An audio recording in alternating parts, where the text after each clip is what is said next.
श्रीमन्नारायण नारायण हरि हरि ओम। श्रीमन्नारायण नारायण हरि हरि ओम। कह रहे हैं कि तब वशिष्ठ जी की आज्ञा पा करके जनक जी ने विवाह का सामान तैयार करके मांडवी, सुतकीर्ति और उर्मिला जी तीनों राजकुमारियों का विवाह उसी मंडप में किया। मांडवी जी जो गुणशील और सुंदरता की खान थी, कुशध्वज की बड़ी कन्या, राजा जनक ने प्रेम पूर्वक सभी विधि पूर्ण करके उनको जो है भरत जी के साथ विवाह किया।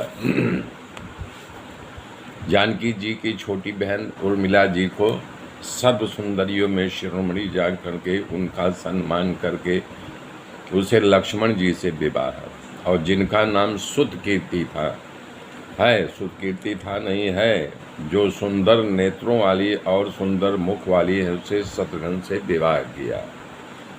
अनुरूप पर दुलहिन परस पर लख सकुच हर सही, असब मुदित सुंदरता सराहई, सुमन सुरगन बरसई, सुंदरीय सुंदर बरन सहसर एक मंडप राजही, जनु जीव उर चारिव अवस्था विभुन सहित विराजही। करह पर और वधु अपनी अपनी जोड़ी पा करके संकोच तो कर रहा है, लेकिन हृदय से प्रसन्न हो गए। सभी लोग प्रसन्न और अपना सुंदरता का बखान करने लगे। उनकी सुंदरता का बखान जो जनकपुर के वासी थे और जो ऋषि मुनि या जो अयोध्या से आए थे, सब बखान करने लगे। देवता लोग फूलों की आकाश से वर्षा गिछड़ी लगा दी। सभी सुंदर बंधुओं सुंदर वर के साथ एक ही मंडप में विराजमान है। इस मंडप की शोभा बढ़ गई।